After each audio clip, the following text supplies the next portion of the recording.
if I may, interrupt the beauty fest at the back. No, this is the most important reason for being here. Good afternoon, everybody. Good afternoon. Everyone is still buzzing from the amazing, amazing small group conversations. So, welcome back. We have 3 channels for anybody needing translation. Arabic, channel 7, Setta. French, channel 6, okay. English, channel 2. Is that clear? Do you need me to repeat it? No, great. I had the great good fortune of walking around from group to group this afternoon to hear what you were talking about, and it was really electrifying. What a wonderful group of people we've assembled, as usual, at a WILPF session. It's incredible to hear all of you in your glory. This afternoon's panel is going to be less formal than the one this afternoon. I'm hoping it will turn more into a conversation between activists. And I would like to invite you in the audience, if something really exciting comes up, put your hand up and engage directly with the speaker.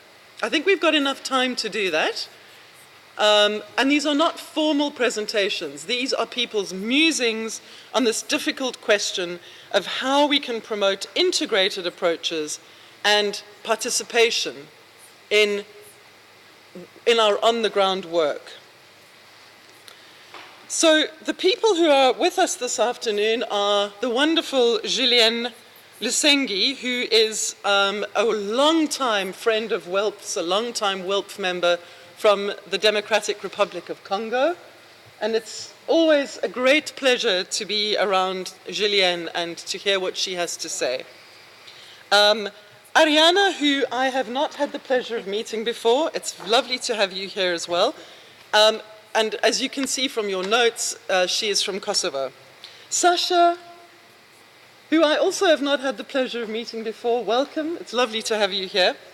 Dean, an old friend of mine from Cape Town, who works with a gender justice organization, and lovely Randa, who we just realized we knew each other from my time in Palestine a few years ago. So it's delightful to have old friends and new on the panel this afternoon. Modalities for participation. I just wanted to start the session with a brief anecdote from our WILPF's recent work on Yemen and Libya. A short time before, as we were preparing the report, I suddenly noticed that one of the militia in Libya had decided to pass a law claiming that women could no longer move anywhere without the accompaniment of a mahram, of a male kin member. And so I immediately got hold of our wonderful Inas and Hajar, and I said, what is going on? How did this happen? And Inas explained it to me like this. She said, well, V, that militia was invited to the peace talks. And because he sat at the peace table, he became, in his own mind, legitimized. He left the peace table, he went back to the community, and he started to promulgate laws. And the first thing he did was to try to control women's movement. So we talk about the concrete and the less concrete, the visible and the less visible parts of women being excluded. But Inas was able to draw a direct connection between the fact that a not legitimate militiaman had been invited as a participant to a peace process, and that gave him the right to start changing local law. That is really something to think about. So without further ado, I'm going to throw this open to this great panel and say to Julienne, please, will you tell us a little bit about what you have experienced around participation and problems with participation? What have you learned and what do you want to share with us today? Thank you, my dear. Are you on? Okay. Merci, je vais parler en français. Je viens d'un pays. I will speak French. I come from a French-speaking country. Our country, the DRC, has the highest mission of the UN, and it's been that way for more than 20 years. We have peacekeepers. They've been here for a long time. However, we never have peace. So what is our experience with that mission, that UN mission locally?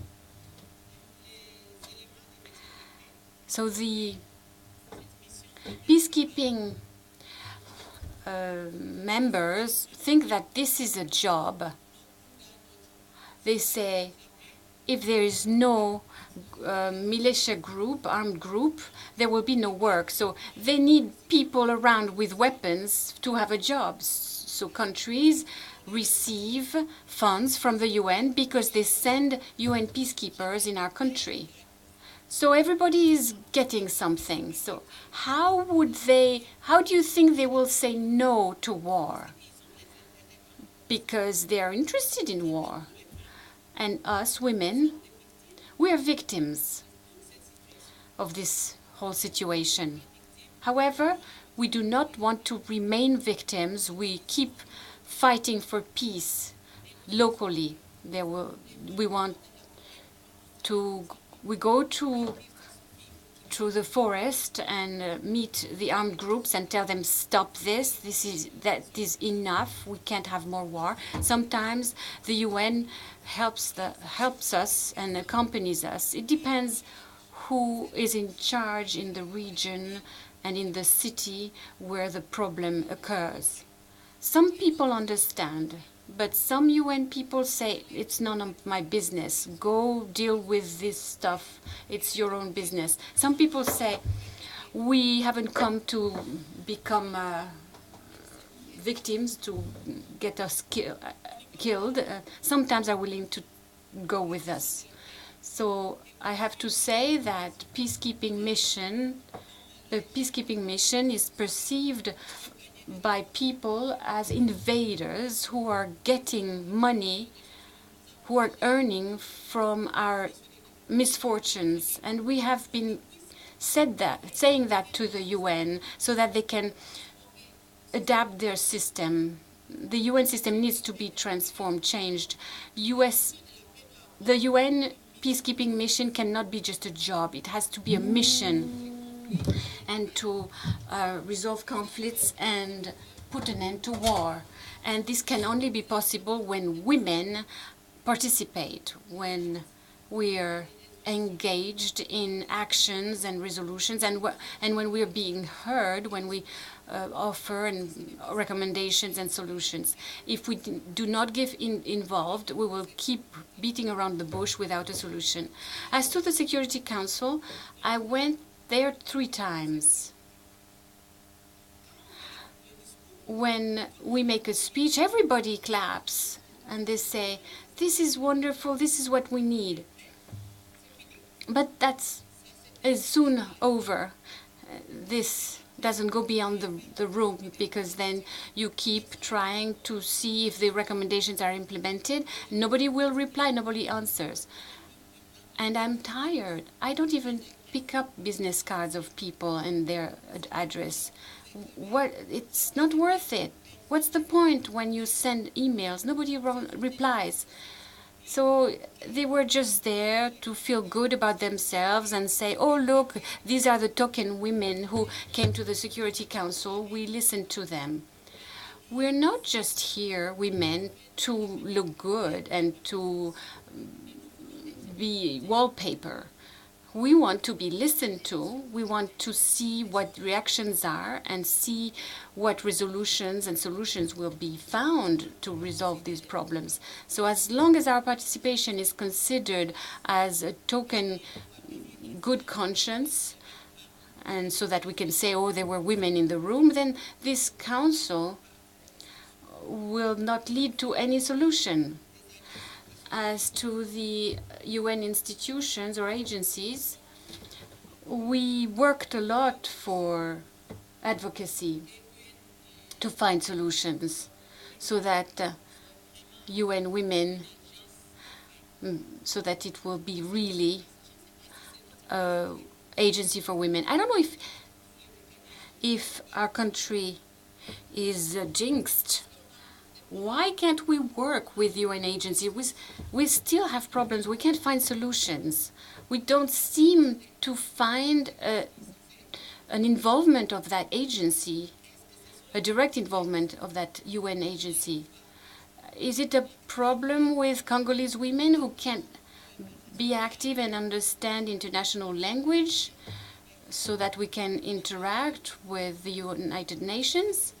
Or is it the United Nations that's not willing to listen to Congolese women? This is a question we ask ourselves every time. The peace issue is a problem for women. But who starts wars? Men. And when we talk about women, they bring men to talk about it. When there was the 23rd meeting, we wanted to participate to this negotiation round. But what did the UN reply? They said there are two groups here. The Congolese government and the N23 rebels. And you need to tell us which group you're in. There's no third group. And we said, I'm sorry. We're women. We're not in favor of the government, and we're not in favor of the M23. We're not rebels. We're not going into the M23 group. And we're not government representatives. We want to participate as women. We want a durable peace. It had not been accepted. Women had to leave. And we didn't have any representatives in Nairobi. Women went there and they stayed outside. The other Kenyan women came to help them, to bring them back to the hotel where they were staying. There was absolutely no help. So when people say, oh, we need to integrate women, but we can't carry that out. This integration is not being implemented. And I'm asking you, what does it mean to integrate women? Let's define this expression. What does it mean to support women's group? Can we define this expression, please? Because it's always the same words, the same nice sentences. And in conferences, but we don't seem to see anything in practice going with that nice speech. May I speak some more, please, Vanessa? So for us,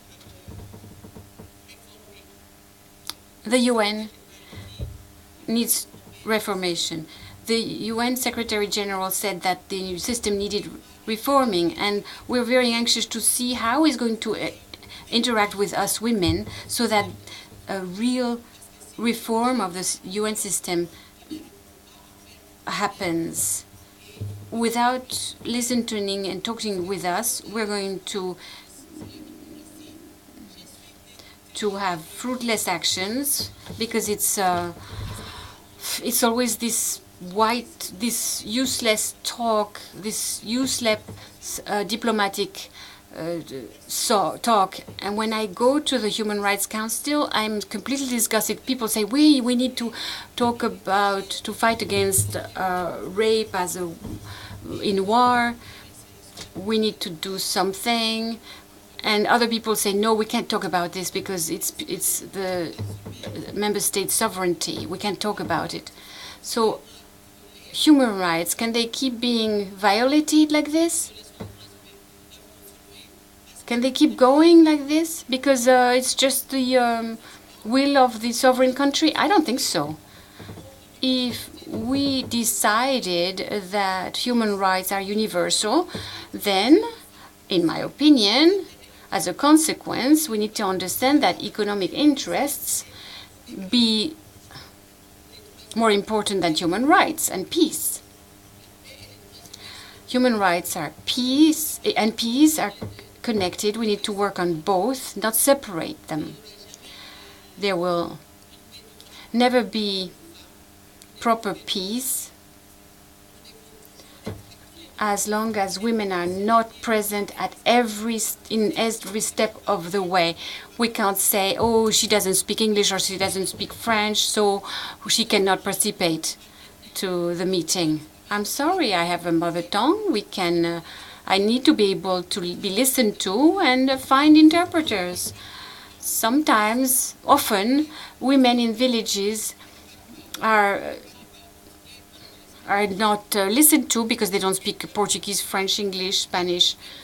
Why? They need to be participating. Once I organized an advocacy meeting with women. We wanted to go to New York and Brussels to talk about peace.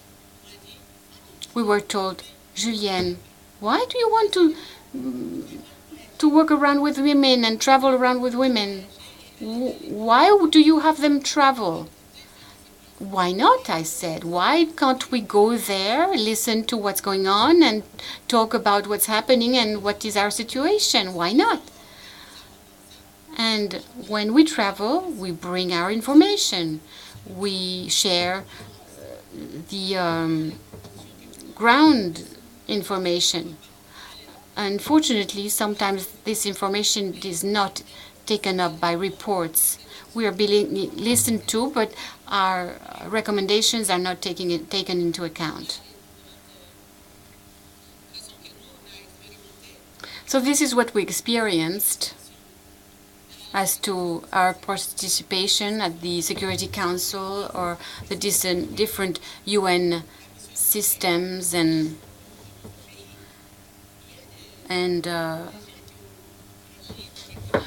some people acted properly. Depend which mission we're talking about. For example, I organized a mission with Madame Diop, who is the special African Union envoy for peace and security, and there was our UN mission, and I contacted them and I talked to them about the mission and how it was going to be organized. And the representative of the Secretary General knew Madame Diop, so he gave an order to the whole mission and say, we need to organize this trip and organize transportation. And they did do it. They facilitated transportation. They even they even had airplanes fly on days when they don't usually fly. So we did have transportation. However, had it not been for her and for the fact that he knew her, we would never have had transportation. Because they say, oh, first comes the UN people. You NGOs come second. But we're doing the same job. We work for peace.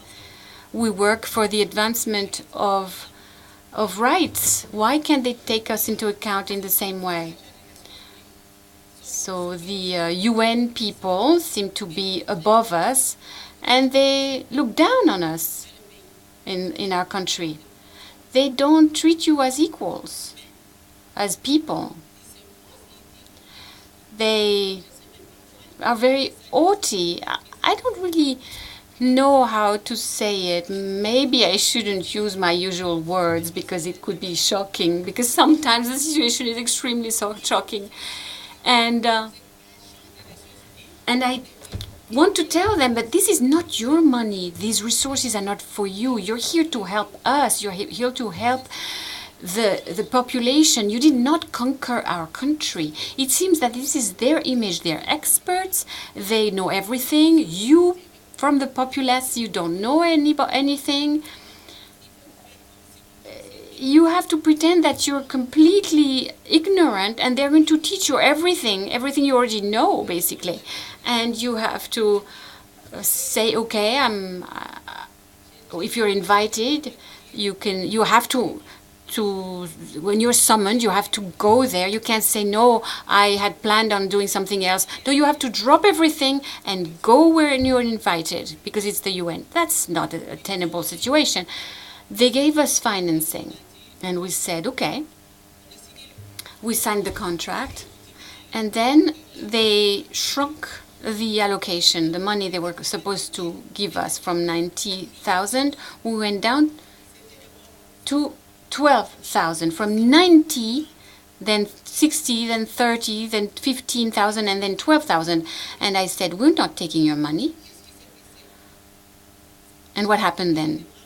Every time that those members said, go to the meetings, well, that person would shout at these women, you are becoming very proud, you refused our money, you go seek money elsewhere in other countries.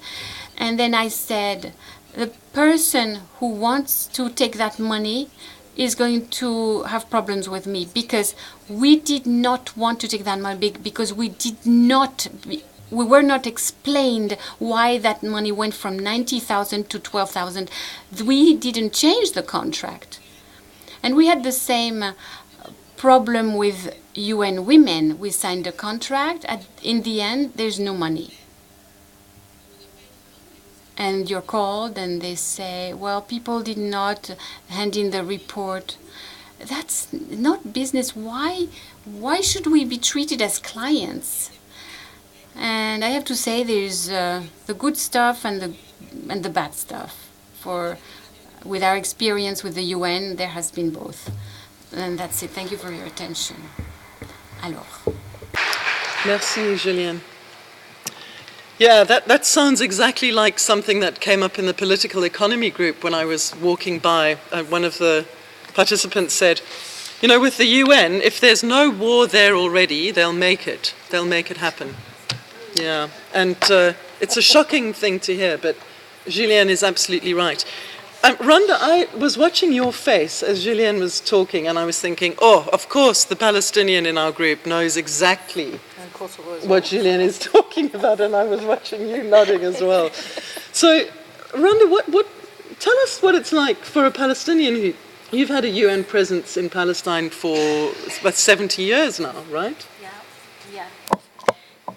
Yeah, of course. Good afternoon, everyone, again. Actually, yes, we have 22 UN agencies working in Palestine, in the occupied territory. And I honestly want to say that I relate to what Julienne was saying, but at the same time, I fully understand. I have no illusions about understanding the UN system. And in my opinion, I'm coming here with a challenging idea that I want to share with you, and please challenge me if you think otherwise. I've been working in the human rights field with women's rights issues and general human rights work almost 30 years now. And I have been engaging with this UN system, with the UN machinery, with the treaty bodies, with the non-treaty based machinery. I know it all. I know the system, how it works. And my challenge is this, very simple, to say, in my opinion, the idea of reclaiming the United Nations as a peace organization in and by itself is a wrong entry to the issue.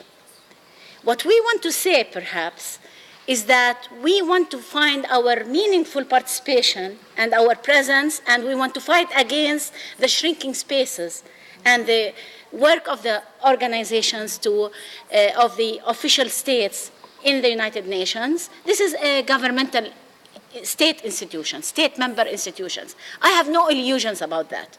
And even if I go back to the Charter of the United Nations and start with the Article 2, I think, 8, and look at it, it started with this balance between saying sovereignty and non-interference that was as early as the establishment of the United Nations Charter, and the other provision, 50-51, I think, speaking about rights and freedoms. That has really been the first stage of the development of the Charter of the United Nations. It is, as Margaret said, while it started with the peoples, we are the peoples of the world, I think in reality it was all the time the rules of the game were set forth by the member states coming out of the Second World War, the winners sitting as 5 permanent member states on the Security Council, putting the rules of the game in the interest of the states of the world. I would say the other thing that I want to relate to Margaret in the morning, when you mentioned that it's deeds and not words, I think here, as women activists, human rights defenders, peace builders, believers in women's human rights, I believe that it is our role to make the governments make measures. I don't think with reviewing, if I review historically the development of the human rights system and the UN machinery, whether the treaty-based machinery or non-treaty-based machinery, I would conclude that this has only developed, and the imbalance and more influence on perhaps rights and freedoms rather than sovereignty and non-interference in the internal issues, is a battle that we fought. We, the people who are victims of violence, of discrimination, of racism, and all of that, which was practiced, and our calls and fights and deeds that made it really work in the UN system. So if we really want to make the change, we want to have a meaningful participation as human rights defenders, peacemakers, women defenders of human rights, I believe we have to keep insisting on our rights on behalf of the rights holders, and in calling on governments to respect our rights and open the spaces for us. And that could not be done, and the history has shown that we didn't have all these instruments, except if the people have asked for it. We didn't have all these procedures, the special procedures, and all of that without the real involvement and calls of the people and the pressuring of the victims of human rights violations. So to be realistic, reclaiming the United Nations is really meaning that we want to have our space and we want to change the rules of the game. Because the current rules of the game are the initial rules of the game that were initiated by the powerful countries and states when the United Nations was established. So this giant gorilla, I always called it elephant, just to relate to you, I think we have to understand it. And I'm a person who is very realistic, pragmatic and realistic. And I therefore believe that we cannot say we boycott this institution because it's bureaucratic, because it has its own rules and regulations, but we want really to maneuver and intrude and enforce ourselves and find the right space for us. And that cannot be done except with our own struggles and with our own perception that we can make the change, and that we are, as human rights defenders, catalysts of change, that we speak on behalf of the rights holders, we work with them for their own interest, following a rights-based approach in our thinking. So I am a pragmatic person, and as a Palestinian, I would say, I cannot deny the very fact that the whole development of the UN machinery for protection of human rights has benefited me as a Palestinian. While we sometimes as Palestinians say, what is the human rights and what is all the resolutions, every time we quote them. And we start with 242, 338, the right of return, and the right of our Palestinian refugees of return, and 181, 194, and we use all the UN resolutions. And then lately, we have been also engaged with speaking about 1325, and we developed our action plan in our own perception as Palestinians, not only with the 3 Ps, protection, participation, and prevention, but with accountability. Because living under a prolonged military occupation brought in this to our concern. We want to see those who commit these crimes are made accountable. If you don't speak the language of our people, we don't address the issues of our own people, then we are not real human rights defenders. And I believe that this is why the Palestinians who have been victims of human rights violations, and we as women human rights defenders, we cannot ignore what's happening on the political arena in our society. I can't sit here today and speak to you without remembering that we have 1,500 prisoners inside Israeli prisons, men and women, on the 10th day of hunger strike because of very minimal conditions inside in their detentions and in prisons. It's not because they're asking that they should not be arrested administratively without charges or without trials, because they want to visit their family, because they want to see their mothers, they want to see their wives, they want to see their children. All of that I cannot really relate if I, as a human rights defender, a woman human rights defender, do not address the needs of my own society. If I do not engage with the UN system in order to highlight the voices of women. And that's why when we come to the Human Rights Council, I come with my colleagues from the human rights community. And they speak about human rights in vague, as if women are just anybody. But the impact of the occupation on Palestinian women is much more different in a patriarchal society under cultural and social constraints. And the political violence is reflecting as well on violence within the family and society. And therefore, I see this integrated picture, and I want to come and make a 1 minute and a half intervention. What do I say in that 1 minute and a half intervention at the Human Rights Council? It's only just to make a message, to convey a message that women's voices should be heard.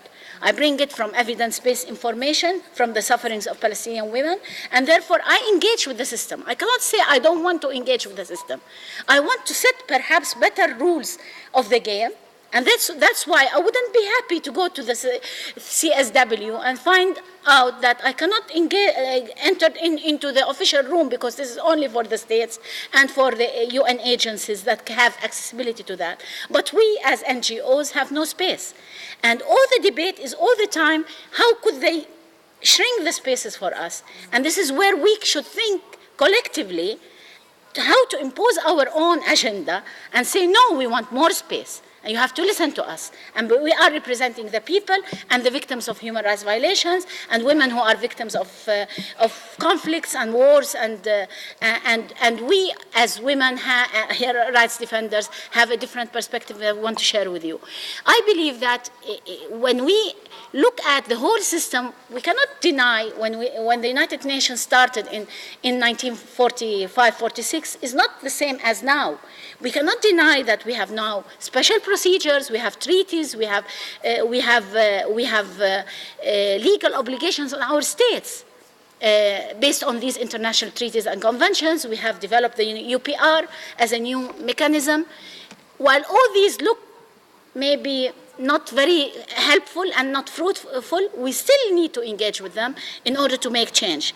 And therefore, I think we cannot deny the very fact that these are machinery that developed because of the work of the human rights defenders, of the victims of human rights violations. And if we really want to make change, we have to engage with those and set forth our own understanding and how we want to benefit from the different machinery that we are talking about. We, as Palestinians, have always been engaging with the treaty bodies even before the accession of Palestine, because we are reporting to Israel's non-compliance with their legal obligations in the occupied territory. We, as Palestinian women, learned that if we want to look at these issues, we cannot look at only women's issues as separate from the general issues. And therefore, when I look at 1325 and the role of women's participation and involvement in conflict situations or under occupation, I really look at it in combination with all the other UN resolutions, with the development of General Recommendation 30 of the CEDAW, which gave me a little bit of feeling that now CEDAW has started to understand that it's not only discrimination in a normal situation. There are places in our region and in the world where there are conflicts, there is a prolonged military occupation, and therefore this integrated relationship to looking at the system, the treaty-based machinery, the non-treaty-based machinery, engaging with them and making the voices of women heard and louder. I would just want to say, I am not a fan of saying we women are peace builders. There are many of us who are not peace builders. There are many of us who are working and establishing further, maintaining the rules of the game that the men has imposed, the patriarchy that we live under has imposed. So the challenge is for us as women who think that we can change the world in a different way to try to be influential in a way which is not playing the same rules of the game, but benefiting and maneuvering over what we have within our own, within the United Nations system. I'm not going as a woman, and with being with all of those who believe in the same way, work only just to say that we are women and we are changing the world. No. We have to have a clear vision, what we want to do, why we want to do it, and how we really become closer to our own people and communities and reflect their needs and priorities and not speak about our own and think that we are representing all the people.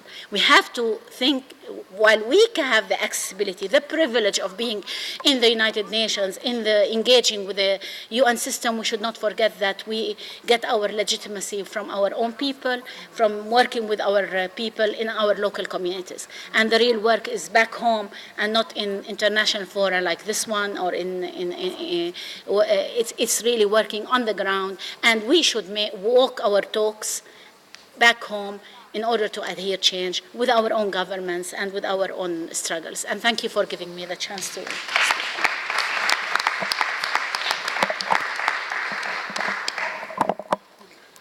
Thank you, Randa.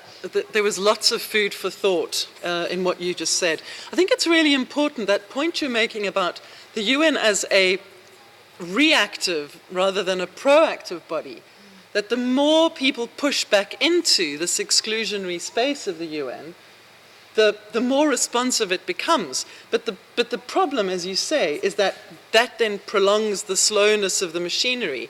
And as someone who's been watching Palestine for a number of years, I sometimes think, has the way that the state of Israel has manipulated the UN actually given some kind of insights to lots of other governments about how to stop the UN from being effective?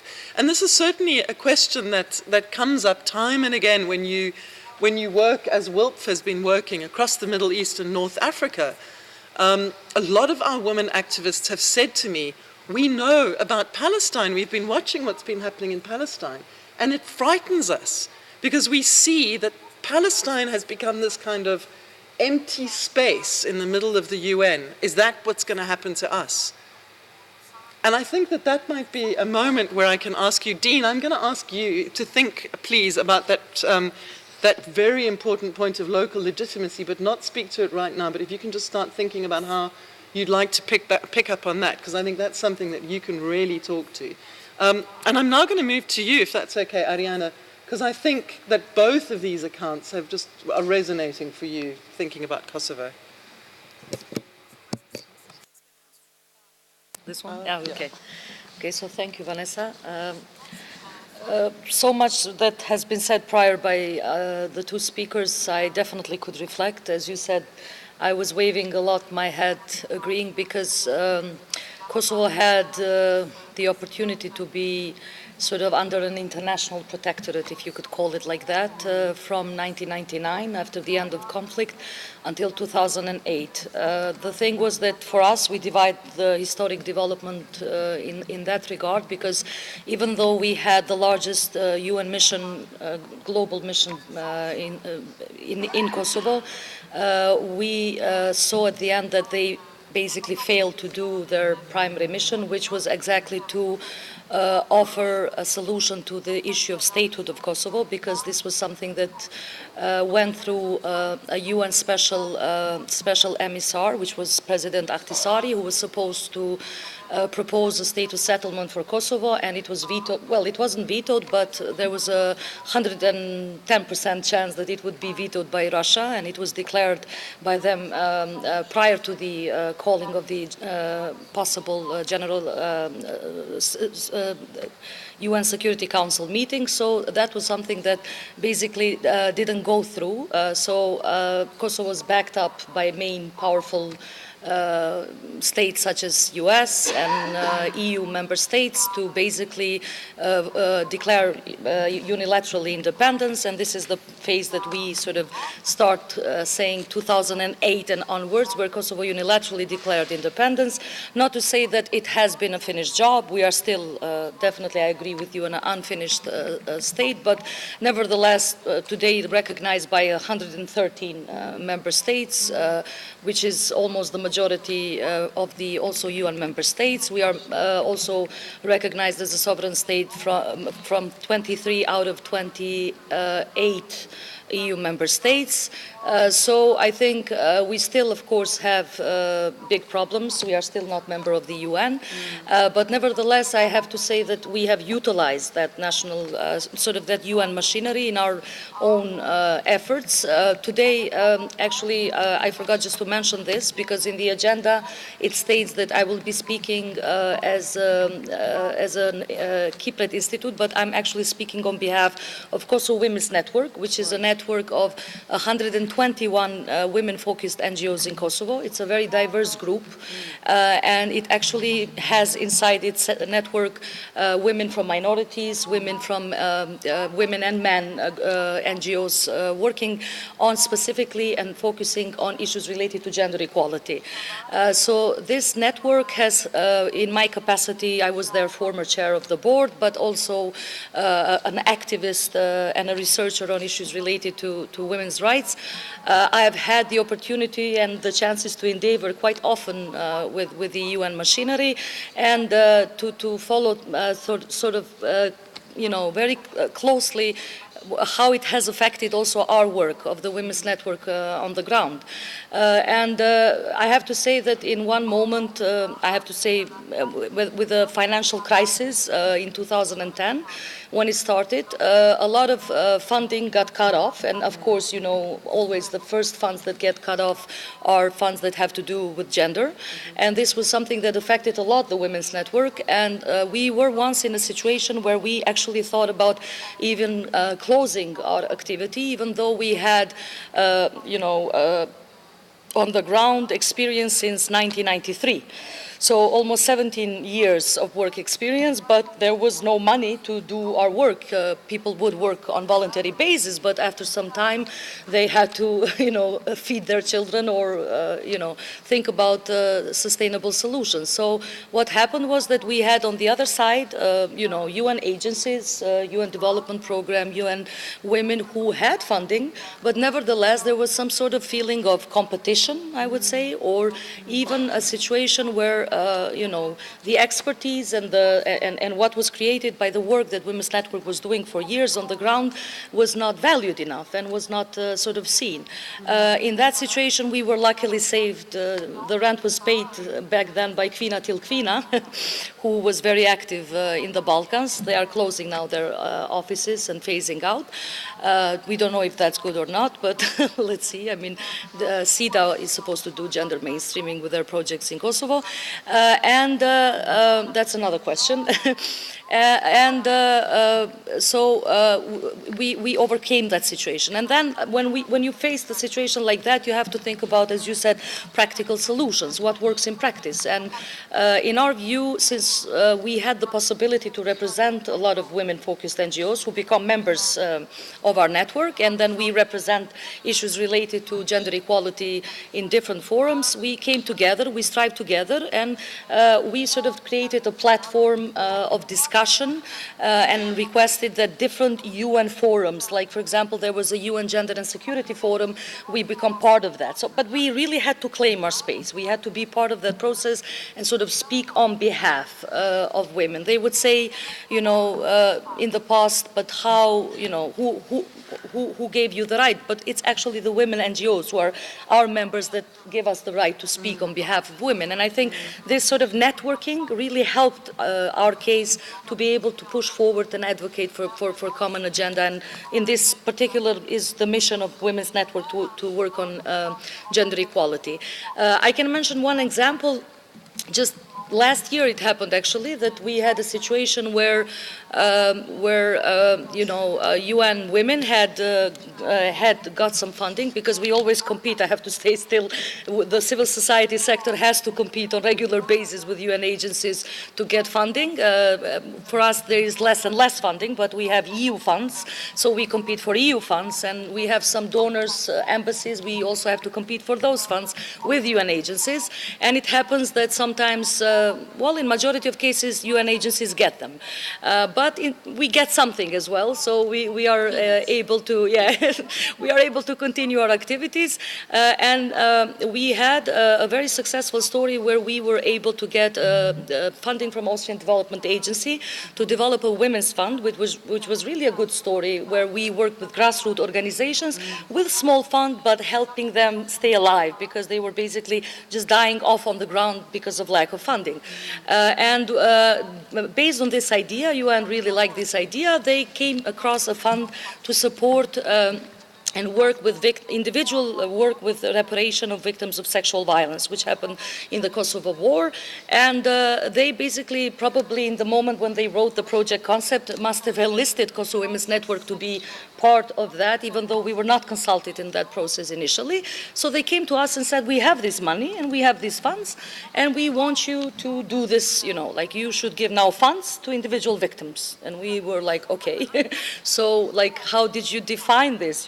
How did you come across this sort of solution? And they said, well, we think it would be the best because you have the Women's Fund and you have created such good reputation and authority and credibility, and so you have already a system in place, so you can do it. And of course, this was taken up to the board, because the decision making at these kind of levels, we do it at the board level. And we, of course, said no, because we were not, first of all, we didn't want to see it in competition. Women's Fund is something different. And second, we said no, because nobody actually consulted us from the beginning. And we said that, there are very good organizations who are doing good work on the ground, people who have been doing it since 1999, and work in different regions, and they have been doing their work, and, you should do it with them. And they said, well, no, but, there was always this issue of mistrust, but at the end of the day, we agreed that we would channel it through a joint committee, nevertheless with a member of KWN inside, but the idea is to send it to the organizations who work with victims, and they will do then gender-sensitive, women economic empowerment projects to work with victims of sexual violence. So this was a situation where actually, and I have to say it's not the first time, there have been situations where we took matters in our own hands and we said no. We have said no to funding as well when, there were, for example, 2 or 3 written down specific objectives, and I told you there were situations we had to think about closing offices, but we said no, because, in the third objective, our donor would add something like work with minorities, because this was a sexy issue, a couple of years ago. And it still is, but nevertheless, we would say no, because this is something we don't do in this way. We identify the needs on the ground, and then we conceptualize in which direction we want to move and how we want to work. So I think I agree definitely with the Palestinian colleague that we are the ones who cannot wait the others to do our job. Basically, we have to do our own job, and we have to be very strong and persistent, and it's not easy, definitely, because we often are volunteering. We are often in situations where we have to think about, you can do it maybe for a year or 2, but then what do you do if funding starts falling down? So I think an issue about, if there is really some factual-based evidence, especially I think in the Balkans, there is this challenge about women, NGOs, civil society having to compete with UN agencies for funds.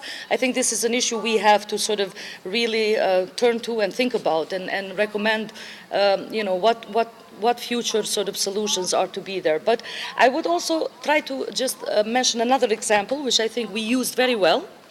in Kosovo context, not that it gained us UN membership, but nevertheless, I mean, we put CEDAW in our constitution, and initially, well, it wasn't maybe put by us, it was put by UN, because we were a UN mission administered country, but nevertheless, it was again re-emphasized. In 2008, once the constitution was drafted by the Kosovo government, we put CEDAW again there, and it really helped a lot, because we used a lot of its general recommendations, its provisions. We put them inside the laws, inside the policies and mechanisms. So based on that, we could have drafted a law on gender equality. We drafted gender mainstreaming, gender budgeting, responsive budgeting we're doing now with Ministry of Economy and Finance. So I think a lot of these things have happened as a result of utilizing these. Maybe sometimes we feel that they are dead documents on paper, but for Kosovo, they played out well. We couldn't use them in courts because basically our judges didn't care about what CEDAW says or, you know, what European Court of Human Rights says, because we're still not part of these mechanisms, but nevertheless we could use them inside the policies and laws and then push for internal change. You know, many challenges still remain, but I wanted to give these examples of, you know, how it can work if there is really a clear focus and networking amongst women's groups and there is a common sort of stance. Not to say there have been really good also cooperation projects, we cannot undermine that also with UN agencies, but always this competitious mode sort of remains amongst the players. And I might also just add maybe two last things, sort of points for discussion in the afterwards session. I mean, in the following discussion. And this is in reference to what you mentioned. What happened is that in Kosovo as well, international community heavily supported sort of stability above everything. And I think this is something that we're seeing throughout the region. And they have done that through partnership with the current elites, which are people in politics, but sadly these people not always are there because of the merits or because of, you know, coming to power because of a fair play. You know, these are very corrupt political elites who have state-captured our countries and have used democratic processes and means to stay in power for a really long time. Look at Montenegro, look at Macedonia, look at Kosovo, look at even Serbia now. So I think even all of these countries are showing similar patterns. It is really important to have partnership for stability, but we think that this partnership should be responsible. And in this regard, we should have more women activists, more women NGOs, more people on the ground working involved in the processes to hold these processes accountable. We are facing the similar challenges as you guys are. We have more and more NGOs that are funded by the government. For example, last year we had 1.5 million euros provided by our government through funds that came also from the EU to local NGOs, and we didn't know where this money went. We had to condition the EU to ask for a report so we would know where this money went. And then we saw these government-favored organizations or organizations which were created just for that specific project had actually received that money. So these are situations that, you know, really have to be carefully thought through, but increase in accountability, I think this is something that we really have to work a lot on. And at the end, I would just leave with a little message. This is something that we discussed with the Executive Director of Women's Net to say to you what we think would be important when we talk about networking and solidarity and good examples, be it at regional or global levels. We would want to share with you words from a former activist, a woman that some of you know here and have written condolences letters about her, Ms. Sevdia Ahmeti, who was the first women, among first women of Kosovo women's movement, who represented Kosovo also at the Beijing conference, World Global Conference on Women's Rights in 1995. She passed away a couple of months ago, but she, at the end, she said to us, all of us, to women in Kosovo and women abroad, she said, you know, stay together. and don't let them turn against you against each other. I think this is something that a message that we have to think about, and how to sort of mobilize and to see ways of how to push these, reclaiming the space for women again. Thanks.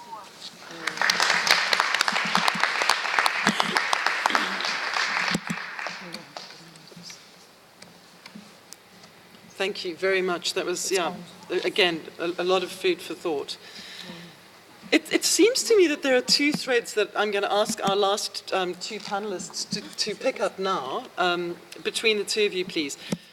So, Dean, if you would talk to local legitimacy and to this issue of particularly accountability about money, I'm going to follow Ariana's lead and quote a great feminist activist from South Africa, Pregs Govender, who was part of the first democratic transitional government. And she always said, that was her first mantra, follow the money. Who got the money? Why did they get the money? And what happened to it once they got it? So if you can focus on that for us for a minute, please, Dean. This complex issue of local legitimacy, and particularly when it comes to taking funds and how you spend them and how you account for them. And then, Sascha, I'm going to throw the ball to you, please, to talk from the common future perspective about this issue of networking and accountability, if that's a good place to go. And then we'll bring it back with, perhaps after this first round, we'll see if there are any comments. I'm seeing lots of nodding heads, so maybe people will want to say something after this first round. So, Dean, over to you, please, and then Sascha, if you'll just segue straight in. Thanks. Good afternoon, everyone, and thanks very much for the invitation to speak here. It's always, I learn an enormous amount from being in these spaces, and this panel has been no exception, so thanks very much to Madeleine and the incredible WILPF team for convening this. I was reminded, of course, when I came in that this is 102 years since a similar convening that I think had similar ambitions to take stock of a difficult moment and to push back against it firmly. And so I'm hopeful that that will happen from this meeting. You know, talking of hope, it's a difficult time to feel hopeful, obviously, about the functioning of multilaterals. I wasn't here this morning. I was just flying in, but I'm sure the discussion this morning focused significantly on, in many ways, what a bleak moment it is, and I'm not going to get into the specifics, but and I come at the issue of local legitimacy against that backdrop, because I think we often, in our organization, I work for an organization that's based in South Africa. We work across all of South Africa's 9 provinces, and we work in about 20 countries across the region. But our strong focus is holding our national government accountable to the many excellent commitments that have been made in our very strong and progressive constitution, and in fact, many very good laws that were implemented in the first decade of our new democratic dispensation. And so our focus is there, and we often sit in quite difficult discussions about how much sense it makes to participate in multilateral spaces. And so I'm going to talk about that, and then I'll move to the question of money in just a second. We dutifully go across to New York in March, and you know, I think most of us enjoy being in New York, but we come back each time wondering, well, what did we get from the Commission on the Status of Women? Does our government, in fact, pay any attention to the agreed conclusions? Do any governments pay particular attention to the agreed conclusions? I see people shaking their heads. And yet we go, right? And, you know, to the question of resources, we spend donor monies, we spend our own reserves to get there. Why do we do that? And we do that, I think, for obvious reasons. It's a way to keep the money coming in. It allows us to be visible. It allows us to get in front of donors. And it allows us to be in spaces like this where we learn from each other, get inspired by the incredible work that's happening at the local level. And I think each time we leave with this paradoxical combination of inspiration from what our colleagues are doing at the local level and frustration, disappointment that we're so locked out of the negotiations, and in some ways don't push very hard to get in because we're not at all convinced we'd get anything out if we were in those spaces. And so we have that same dilemma around our participation in the multilateral system. On the one hand, we know we need a strong multilateral system that can hold states accountable. We've seen examples. The UNAIDS Special Envoy on HIV used his position in a multilateral organization to put really important strategic pressure on our government in a key moment that, amongst many other strategies, shifted our government to making a commitment to providing antiretroviral treatment.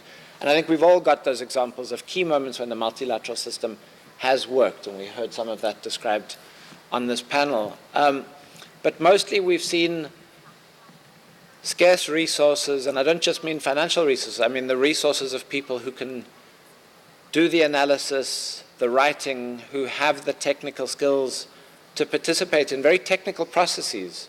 And it diverts those energies, those resources, away from the local accountability work. And so we struggle constantly with this balance of, do we take the huge amount of time it takes to establish or connect with our partners around a UPR submission, a CEDAW submission, or not? We know that our own government, for the most part, is not taking those processes seriously, and same as CSW, we know that's true for many other countries. So we sit with that dilemma a lot, and our response lately has been to say, and I think we've heard it said here as well, that the work we can do to demand accountability happens at the local, the provincial, and the national level in South Africa. And we see that produce results.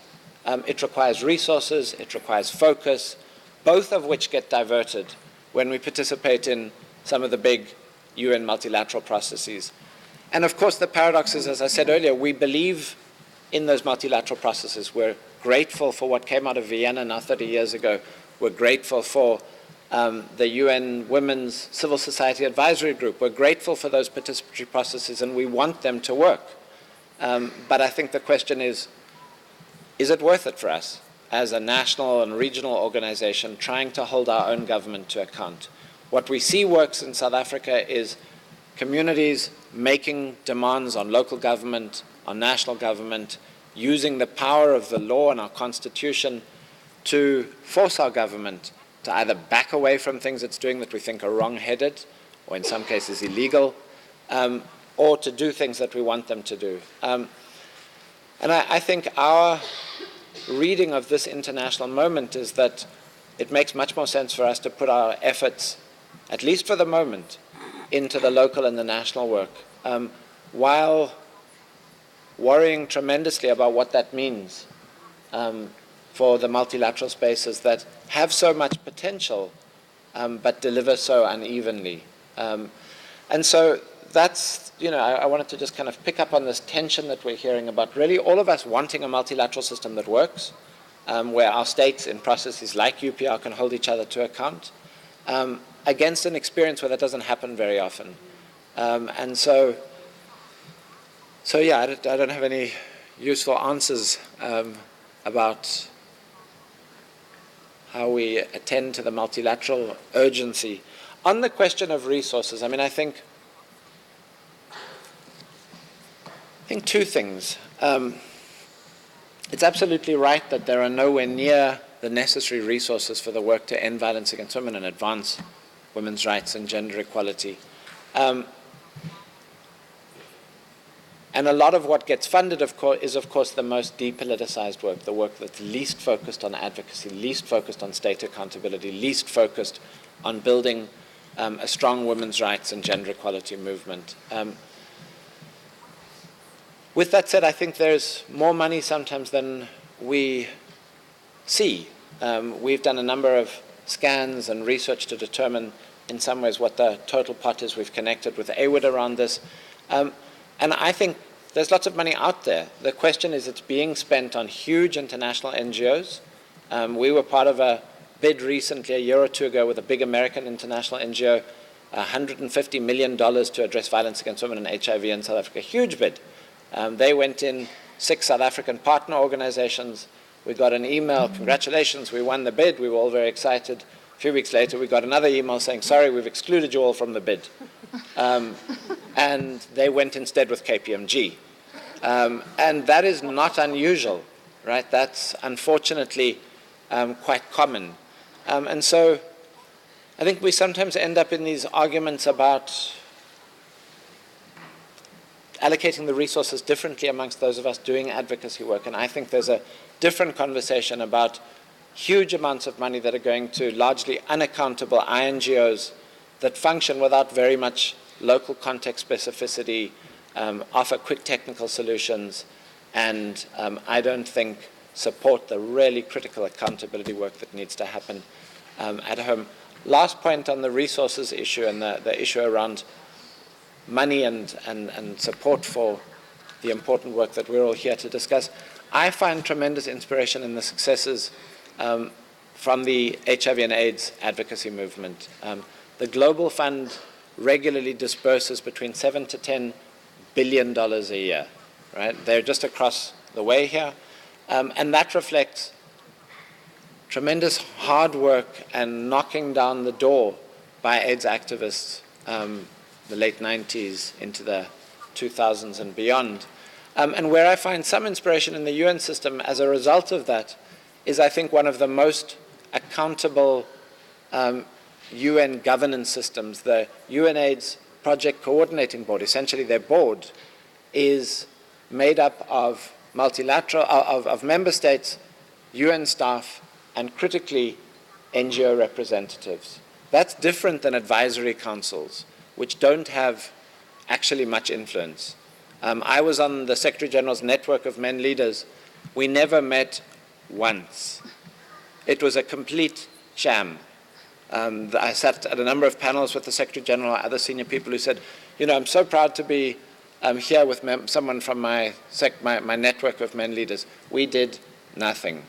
And so I think we also have to call those structures out for what they are, which is an attempt to co-opt, in which we're quite happy sometimes to collude because it brings with it status and access to resources and influence. But I think UNAIDS and the PCB board, which is going to meet tomorrow and Friday here in Geneva, offers a different model. And the Global Fund the same. Money is dispersed there through a country coordinating mechanism set up of government and civil society, and it must include members of affected communities. And so that's, I think, a different model if we're talking about an accountable interaction between us as civil society activists and UN agencies. So I'll stop there. Don't know if any of that was helpful, but hope it might have been. Right. How does this work? Yes, I might just move so I can speak into the mic. Thank you very much. Very inspiring. I don't know how much time I have, but probably not a lot. 5 minutes, that's great. Welcome, everybody. I've been here since Monday. We had a regional meeting of civil society engagement in the Sustainable Development Goals Agenda 2030 process. Some of us are still here. Of course, we have in there SDG 16 to promote peace and good governance. And the meeting was very much organized because of the women's major group. We have a women's major group in this part of the UN process. Don't know if many of you know it or are engaged in it. But in 1992, at the Earth Summit for Sustainable Development, thanks to a lot of advocacy, 9 groups from civil society were recognized to be part of this process. And so you have women, you have youth, you have indigenous peoples, you have farmers, you have NGOs, you have scientific communities, you have trade unions, and you also have business, which has always been a bit conflictual. And that's one of the things I wanted to mention, following up on what you have said. I have worked on this since 1992, and so when you ask, well, does it make any sense, these multilateral processes, and do we see any positive impact for women's rights on the ground? Yes and no, but luckily, yes, we also have seen improvements of women's lives because, you know, we pushed for resolutions, we pushed for conventions. It led to changes of legislation at the local level and the national level. And one of our colleagues who just left from Odessa, she took, we have a regional convention on public participation, access to justice and access to information in sustainable development processes. And she took that convention under her arm, went to the court and fought the privatization of her local water company. And she won. And judges were sitting there and said, what is this convention our country has ratified? So sometimes these international conventions can be very useful at the local level as well. So I myself, I'm based in Europe. We have offices in Holland, Germany, and France. But we are a network organization called Women Engaged for a Common Future. We try to really support local women, rural women, with livelihood projects and political empowerment. And in that role, we also have always facilitated their participation so that their voices can be heard in the UN processes on sustainable development. And one issue which worries us is, of course, the issue of who decides, and listening to the case of the Palestine. Officially, of course, the UN is every country has the same rights. One vote per country, multilateral system. Same power for a tiny country as for a very big country. But in reality, of course, we know that those who pay into the budget of the UN have more to say. And that has been very clear, of course, with the Security Council. And that's also why I think Trump will not completely stop funding the UN, because you could then argue that the US would have to leave their veto rights in the Security Council. But like George Orwell's story, so some countries are more equal than others because they can fund more of the budget. We now see another problem with the sustainable development process. We fought very hard as women's movements. We have 1,000 women's organizations who have engaged. We have been there every month helping to negotiate strong women's rights language. In the 17 Sustainable Development Goals, we got our standalone goal, we got some new language on recognizing unpaid care work and the burden on women. We have some quite good language on sexual and reproductive health and rights. We also did not get many other things. Yeah? It is, of course, a consensus document, but it's at least not going backwards. Yeah? So we did, and that I think is the problem in the UN, and especially with the CSW. For the last years, we have continuously been fighting a rollback of agreed language and agreed commitments. And that's why we still have to be there, because we cannot accept a rollback on women's rights, especially not at a national level, at a global level, because it's already happening at the national level. I mean, Russia, you know, decided to do away with their violence against women's legislation. Now you are allowed to beat your wife unless she dies, then you might get some problems. But things like this are happening in our region today. And we cannot allow the UN, which has to set the highest standards and be normative, to roll back on any of our women's rights at all. So that's why we have to remain in the process, and that's what we're doing. And clearly, we need to transform the United Nations from within, and we need to increase the spaces, the political spaces for women's rights and feminist organizations. And one of the threats I wanted to mention about the power is that what is meaningful participation is not just access. Of course, it is, first of all, access, but it is also shifting the power and understanding the hidden powers which are influencing the United Nations. So we are fighting for development justice. We're fighting to ensure that there is a lot of transparency on PPPs, public-private partnerships, which are now brought into the sustainable development process as one of the means of financing sustainable development. And here we have to be very careful.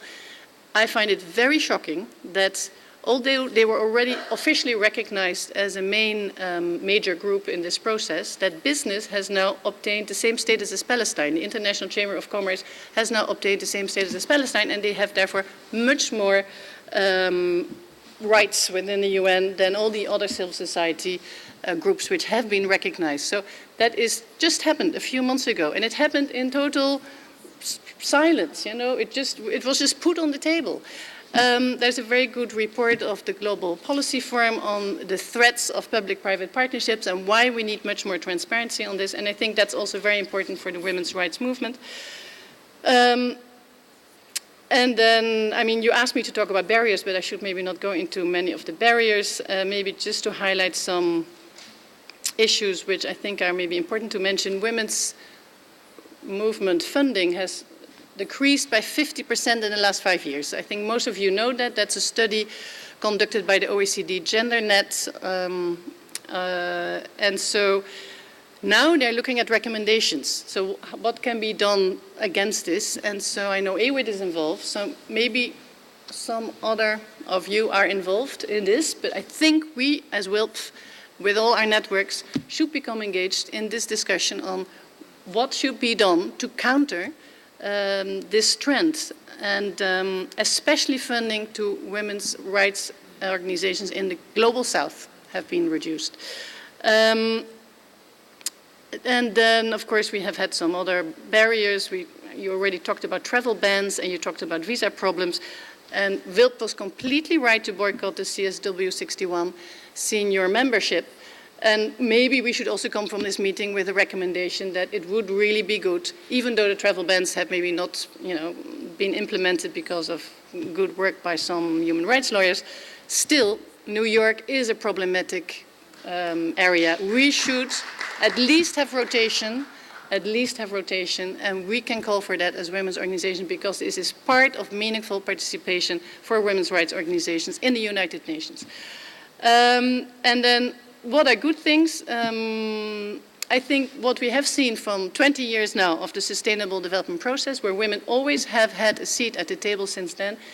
Without the women's organizations, we would not be where we are now. It has been extremely important that we could link all the different processes. We had the peace experts, we had the finance experts, we had all these people who could work on all the different parts of the sustainable development agenda, and we did it as self-organized civil society. It's an important principle to keep out these government NGOs we heard about from Kosovo.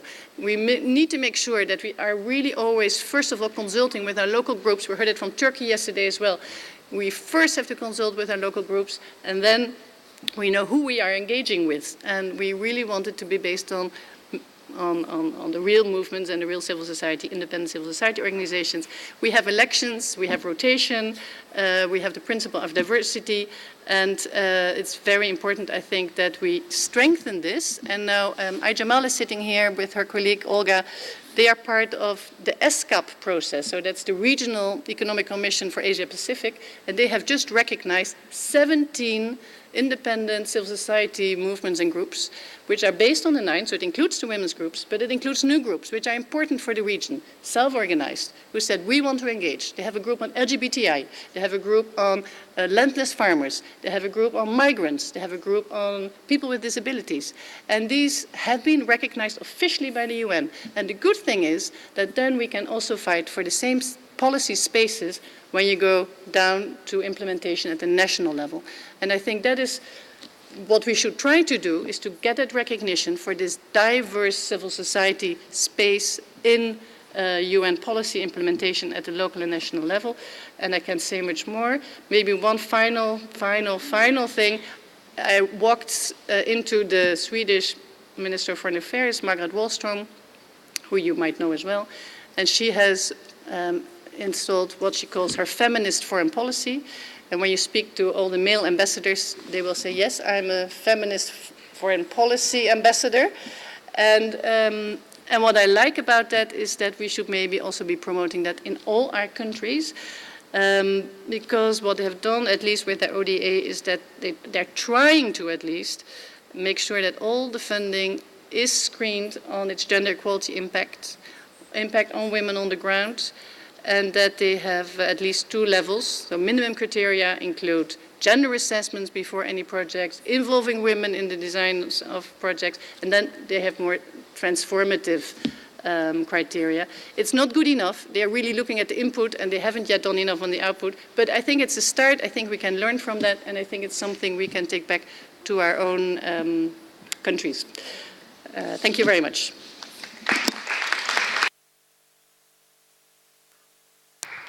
That was an incredibly rich panel, and I'm afraid we now only have about 10 minutes for discussion. But before we start, we are starting to see some themes emerging. And this is a little word cloud that we put together quite quickly, and it's not complete yet. We're going to keep working on it for the next day, so that by the end of tomorrow we will see that we are making sense and we are talking coherently, even though we're talking about very different countries, but the same problems are coming up. And I am pretty excited to see that the most important things we're talking about so far are peace and women. So we're doing well. We only have 10 more minutes, and I'm sorry about that, but so, for me, so rich and wonderful to listen to this panel. Yes, please, Madeleine. Oh, we can. Oh, we've been given some extra time. Thank you so much. Thank you. We have. I know that there are hundreds of good questions or comments out there, so over to you, please. Yes. Just put your hand up high so that I can see it. Yes, please, Aza. Yeah. Okay. Again, good evening, and my name is Wafa. I'm from Palestine, but I'm not going to talk about Palestine.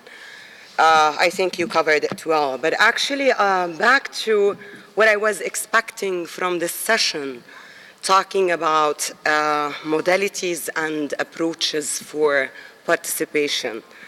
And it might be a little bit obvious that we need to pick, or we don't have to pick between two approaches, for instance.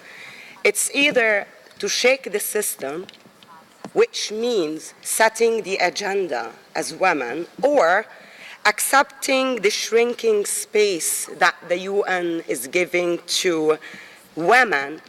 In other words, accepting what the patriarch that is represented by the UN structure is giving us. So it's either or maybe we can go between the two lines. What I have witnessed trying to think of approaches is the differences between accepting to be co-opted by the system, or the other option that they give us is the resilience, which means coping with the system. So it's all about a political decision that we make as women globally. We're not saying that we should boycott it, as everybody made it clear. The UN is very needed to all of us. But again, we need to define participation and what is the proper approach for us to make our voices heard. This takes me to the final point, which is the decision of WILPF to boycott the CSW. Was it the correct decision at that point? In my opinion, it was the correct position not to participate. And at that point, it was true, it was boycotting the event, but actually that was a strong voice for participation through not going there, but making a fuss about it and making lots of, or a big voice about it. So participation could also mean not being there, but working on it and making a statement, a stronger statement, saying we're not accepting this system. We're not happy with this system. The way Randa put it, though she doesn't accept the reclaiming, or I love the word reclaiming, because I feel the UN was supposed to be ours, but is no longer ours. So now we want to reclaim this system, but we have to make choices, honestly. We cannot shake it, but accept the little space that is given to us. So it's either or maybe there is a third option that I couldn't think of something in the middle, which is, I'm not sure this is a woman's approach into things. Thank you. Indeed. Would anyone on the panel like to speak specifically to that issue? I think we covered it pretty well. Yeah. Oh, okay, thanks. We also have been asked to pick up questions from Facebook. So we've got people participating all over the world. So I'm going to ask the next question. I think there's very little more to add to what you've just said. The political importance of WILPF's action at the CSW was to boycott a space that was no longer safe for women. And that was made very clear. The work that WILPF wanted to do was transferred to the Human Rights Council in Geneva, which at this point still grants visas with difficulty. but in a country, in Switzerland, that still grants visas. And it was a very specific comment about safety and access. And those, I think, are hugely important messages for us to give out. I'm now going to pass a question on from our Facebook audience. Nicole Gehring is asking you, Randa, please, to tell us to talk to this. In what ways is the CEDAW committee working to document and call states to accountability for discrimination with respect to women's participation? And specifically, that's about implementing 1325. She says, you mentioned this briefly, but she'd like to learn more. Nicole, we are on a bit of a time budget here, but Randa's going to give you a quick and dirty answer to that, please. Actually thinking, about the general, I was speaking about the general recommendation number 30, which specifically addresses the situation of women living under situations of conflict and under occupation. It was the realization of the CEDAW committee that initially, when the Convention on CEDAW was developed as a convention, it has not taken into consideration that issue. Similar to other issues that have not been addressed fully in the convention, we have other resolutions related to gender-based violence and other issues. I felt that the recommendation, with maybe 30 pages of analysis, of understanding of how women are affected, are discriminated against, in the context of conflicts and under occupation, gives a very good understanding of how could the CEDAW Convention and the CEDAW Committee, when the states are reporting, make them accountable before the committee about this issue. Especially that we know, for example, that the state of Israel, who is accountable for the occupied territory, will be reporting for the CEDAW Committee this fall, and therefore they could really speak about what they have done in that context and in respecting the rights of Palestinian women living under occupation. So it is, as you know, the language, there's no ways of enforcement, strong enforcement, but it is very important to utilize this treaty-based machinery to reiterate the legal responsibilities of the occupying authority over the occupied territory, and Israel being accountable for the violations of human rights. And if you look at the general recommendation, which, as I mentioned, is very long, it really makes this integrated approach of looking at international human rights law and humanitarian law and the UN resolutions, including 1325, as being understandable in the context together to address the issue of women living in conflict situations or under occupation. It's very hard to explain more within that short time, but I hope I was able to respond. Yes, I think General Recommendation 30 is one of the great achievements of the global women's peace movement in the last few years. And it saddens me that we are not yet seeing its realization. I know these machineries work slowly, but that is truly one of the most important places for us to continue to focus our work and our activism. I'd like to take another question from the audience, please. Yes, go ahead. Hi everyone, my name is Anna Muller and I work for Safer World, which is a peace-building organization in London. I have 3 questions. The first one is to Sascha. So I've been working on the Sustainable Development Goals and specifically Goal 16 for about 3 years.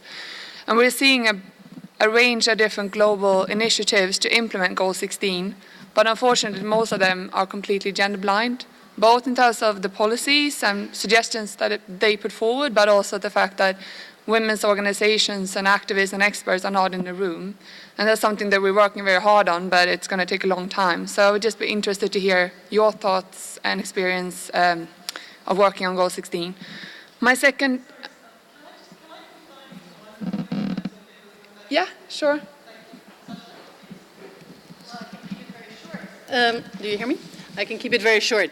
I think we have a great lack of women peace organizations in the world, first of all, and specifically in the SDG process. And we have had to call a lot on WILPF to support this, and we haven't been able to give enough attention to SDG 16.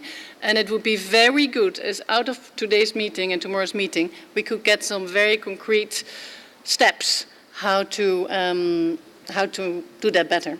Because it would be terrible if these new coalitions which are being formed are completely gender blind. That is completely against the aims of the Sustainable Development Goals.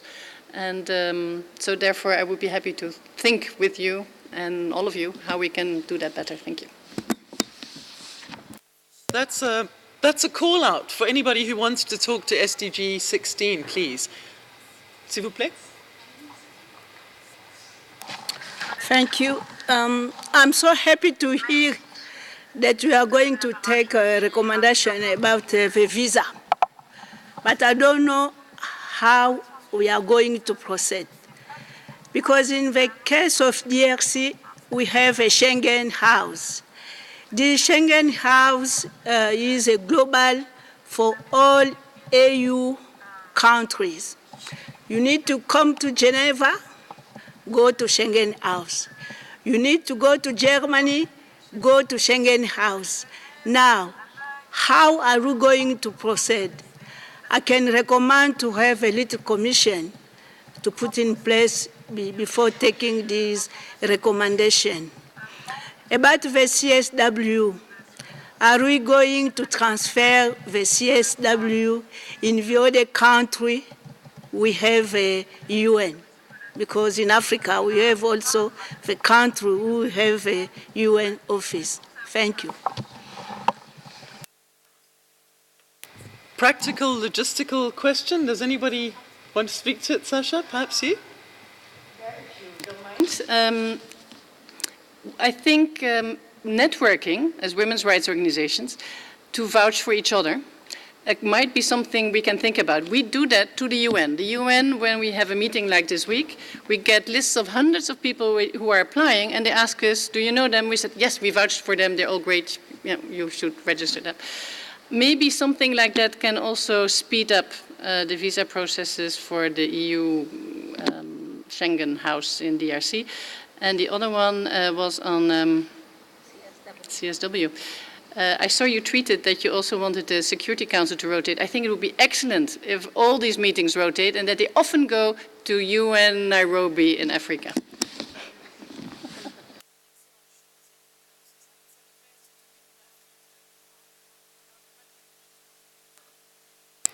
Besides, Nairobi is much prettier and more affordable than New York. I saw a hand somewhere over here, I think. Did I? Yes, please. Thank you very much. My name is Eli Pradavand from the Women's World Summit Foundation. And I have been following the WILPF for the past 25 years, and I want to congratulate them on their very, very visionary and wonderful work.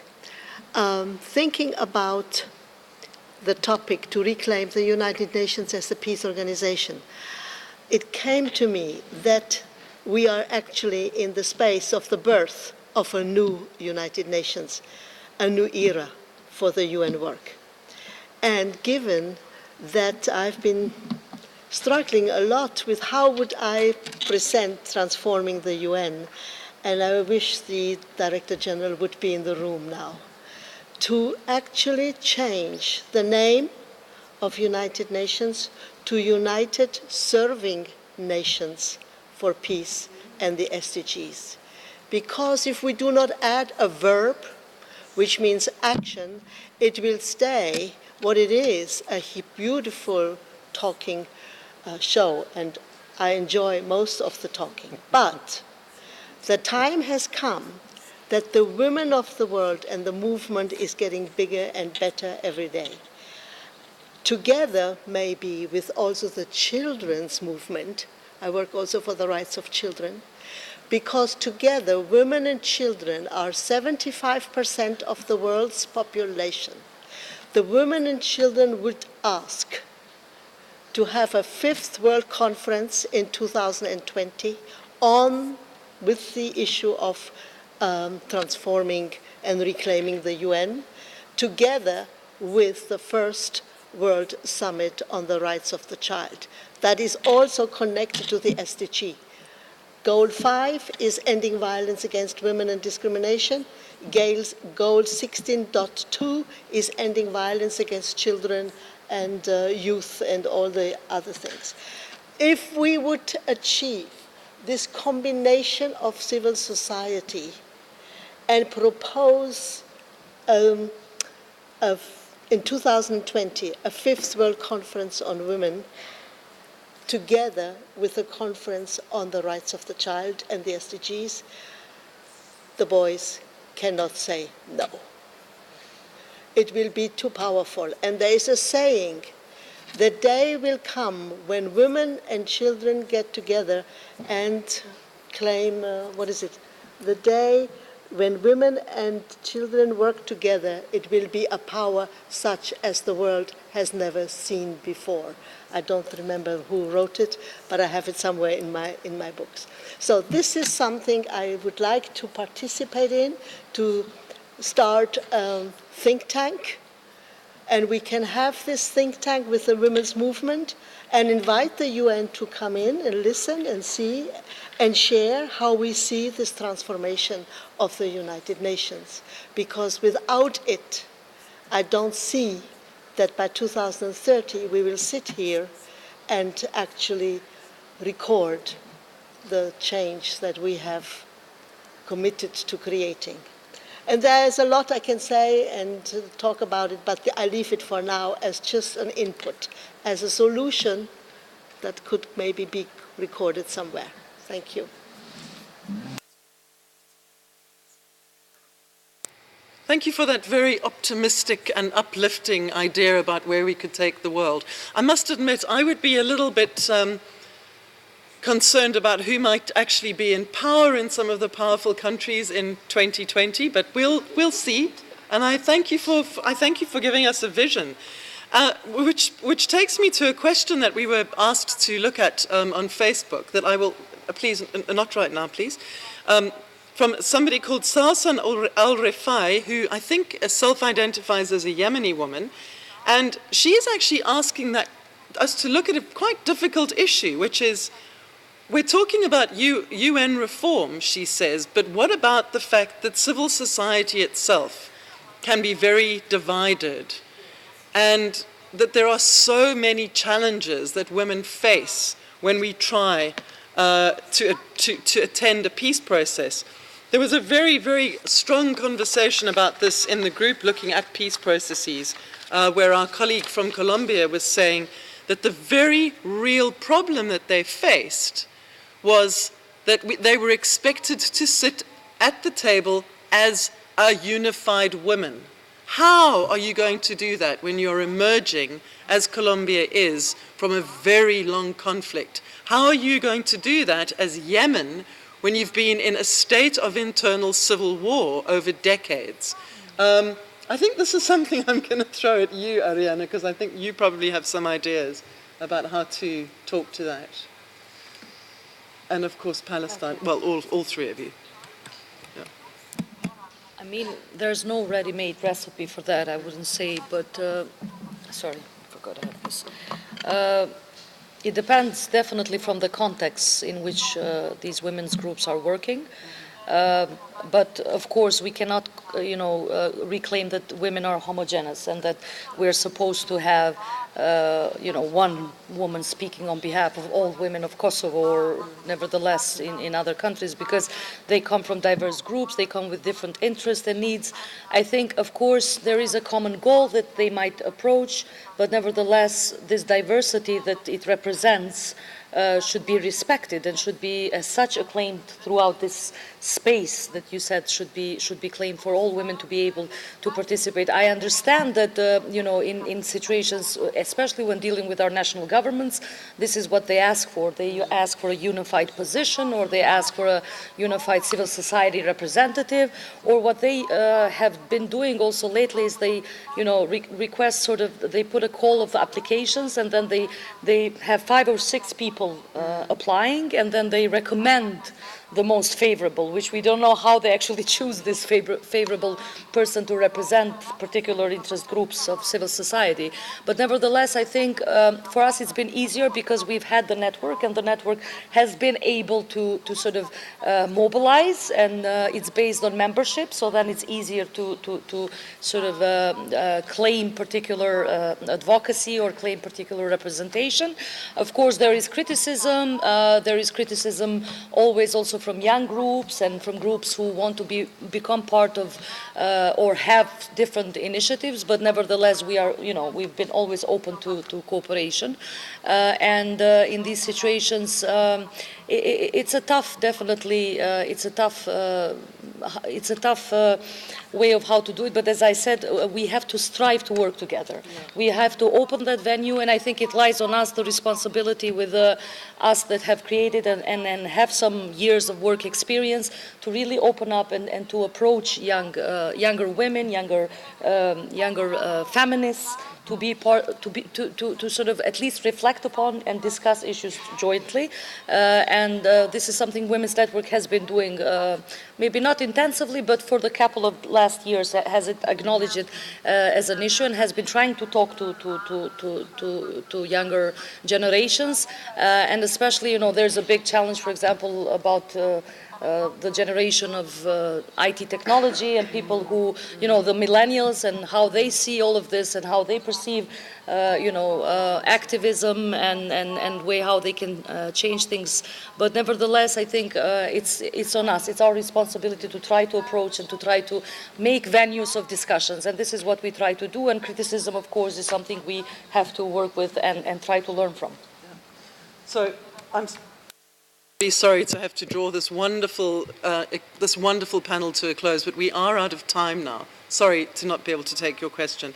I think Dean put it really well when he said the project that's the least political or perceived as the most apolitical is probably the one that's going to attract the most funding. And it seems to me that a wise note perhaps on which to end this panel is to say, our participation, as one of the panelists, one of the small discussion groups said, is participation is being heard to say what you are actually saying. Not what they want to hear, but what you are actually saying. And if we can, within our own networking processes, keep making sure that our political intentions as women, as difficult as it may be for us to articulate a similar political position, but that we are taken seriously as political actors who have political perspectives on the conflicts that we find ourselves caught in, even if we are not the decision makers on how those conflicts begin or how they end, how they're resolved. So perhaps let's flag that as a conversation to take forward. Thank you very, very much to an inspiring and wonderful panel, and again, a great audience. And over to you for closing, Madeleine.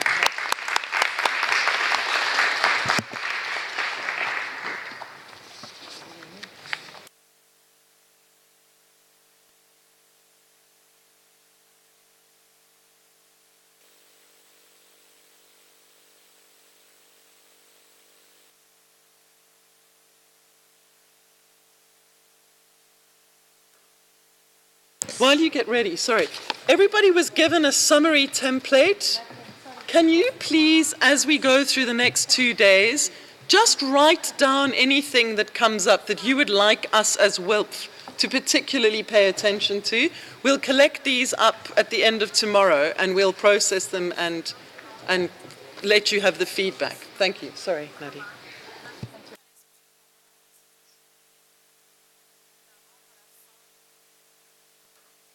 And Sanam have this problem. It's obviously this techie thing. And can I just say, as a non-techie person, I think this is just amazing. Women of a certain age have no idea about technology. And here we have a summation of some of the things that we've been discussing, as well as people able to contact us from all over the world and ask their questions. It really is mind-blowing for people of a certain age, as I said.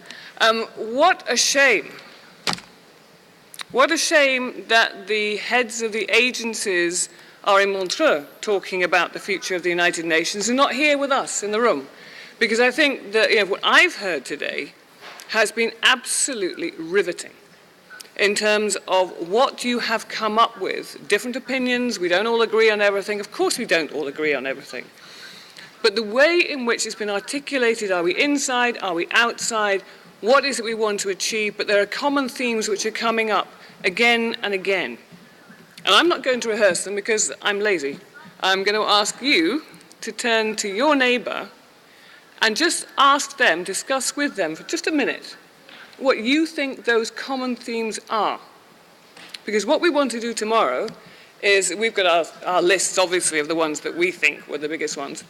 Pick it up tomorrow and then take it into the next part of surfacing those issues.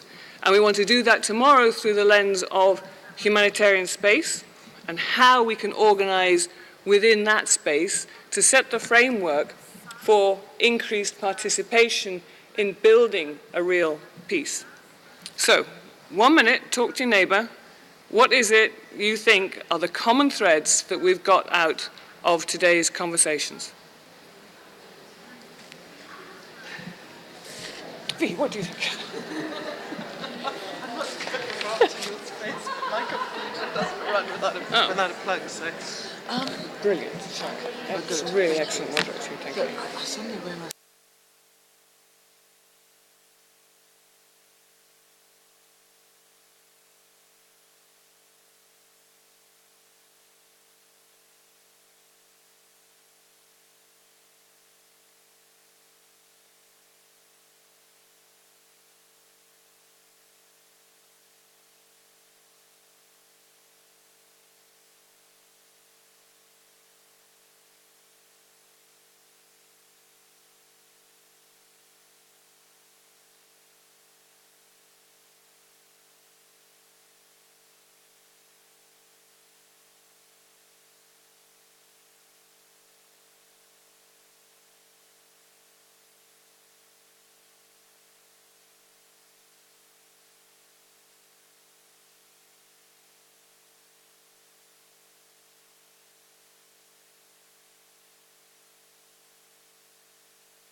So nice.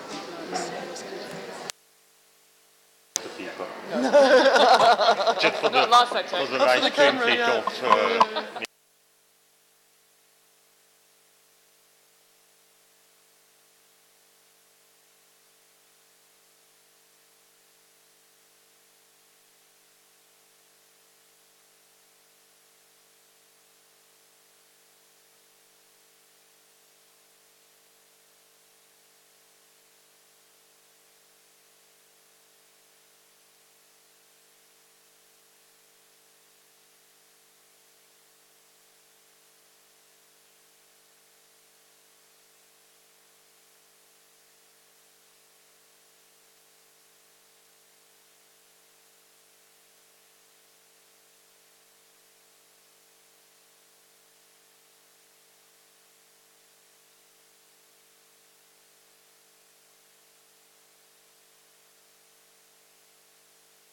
good just thing. keep working on it. I mean, that was a very quick...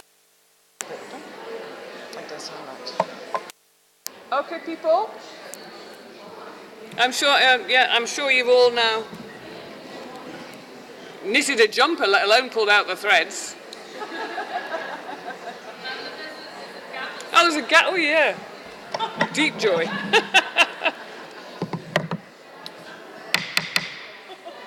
Oh, I love doing that. Because we do have to wrap up and let our interpreters go. Thank you so much, interpreters. You've been amazing. Just to say, we were in, just to feedback a little bit of some of the threads that Lee and I picked up on. A lot of it is a reflection on refusal to be co-opted. You know, this stubbornness that the women's movement has always had, a refusal to be co-opted, and an absolute identity which is separate from and important to our communities that we work with, and the need to make sure that that's representative in any multilateral fora. And I think that's been something that's very solid. And there's also come up with this sort of resurgence of a belief in the movement. We noticed that 2 years ago in 2015 at our anniversary. There was this belief that we could recreate a strong, strong feminist movement that would help to build peace. And I think that's there. We acknowledge all the problems that there are in terms of, obviously we don't all agree on everything, and that's the point. But we don't kill each other because we don't agree with everything. That's the point of having a system which enables us to actually engage in meaningful conversation. That's the point of the United Nations, some would suggest, that we actually talk and find political solutions. That's emerging. There's those who don't want to engage. Perfect. Because they're the ones who'll be on the ground doing the work at community and then relating that to those who will engage. And those are the different roles that we're all beginning to understand that we must play. And I think what Lisa Davis was talking about this morning, and the roles of the INGOs, but we also understand that others can play roles which are not helpful.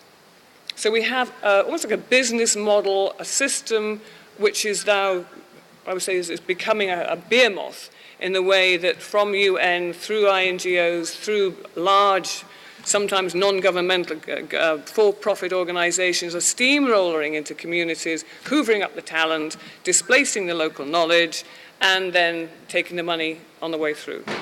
That we have all rejected as being a model that we think is something the UN should be engaging with. So I said, we will be picking up on some of these thematics and trying tomorrow, as I say, to move from what are these sort of theoretical identification of themes that are important to all of us, the who, the how, the ins, the outs, the mechanisms, into tomorrow as to a concrete step from humanitarian through post-conflict political economy, and who are the players and how do we bring those players together to work with and for us.